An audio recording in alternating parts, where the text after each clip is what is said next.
Friends, సత్యం చనిపోవడంతో ఇంకా కావేరి పరిస్థితి ఎలా అంటే, ఒక పక్క భర్త ఏమో జైలుకి, మరొక పక్క కూతుర్నేమో ఎన్జిఓలకు అప్పగిచ్చేస్తుంది సరళ. ఇంకా నేను అసలు ఎందుకోసం బతకాలి ఇంకా సరళ అన్న ఒక్క మాటకైతే ఇంకా కావేరి అయితే చాలా బాధపడుతుంది. అప్పట్లో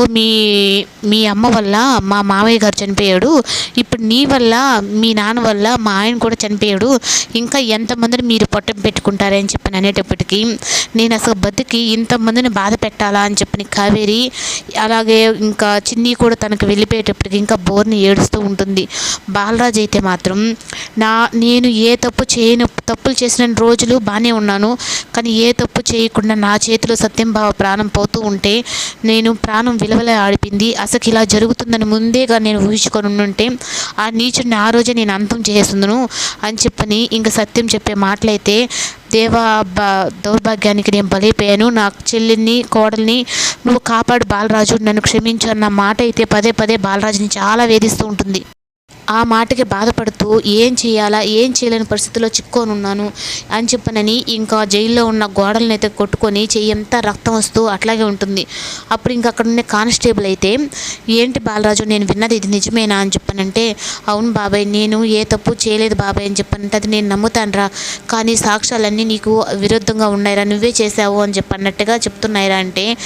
అప్పుడు బాబాయ్ నేను ఇంకేం చేయలేనా అని చెప్పంటే, ఆ దేవుడే నీకు ఏదో ఒక దారి చూపించాలి అని చెప్పని అంటాడు. అప్పుడైతే ఇంకా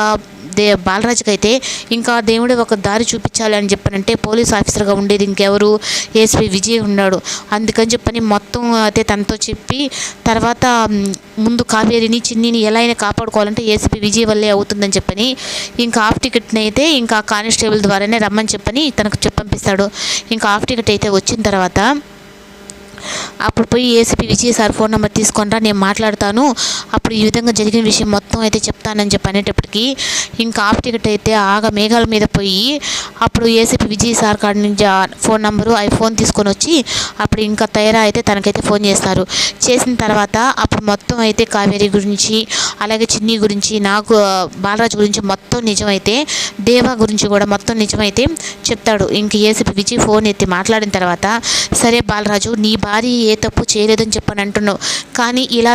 చట్టాన్ని చేసుకొని వ్యతిరేకంగా మాత్రం ఉండకూడదు కదా, దేవా గురించి నీ దగ్గర సాక్ష్యాలు ఉన్నాయి అంటున్నావు కదా, వాటిని బట్టి నేను కావేరిని నిర్దోషిగా బయటకు తీసుకొస్తాను, ఆ సాక్ష్యాలన్నీ నాకు ఇవ్వండి అని చెప్పనంటే, సరే సార్, ముందు మీ ఈ కేసుని మీరే హ్యాండ్ ఓవర్ చేసుకోండి, తర్వాత నేను బయటకు వచ్చిన తర్వాత మీకు అన్ని విషయాలు నేను మాట్లాడి మీకు ఆ సాక్ష్యాలు నేను ఇస్తానని చెప్పని బాలరాజు అంటాడు.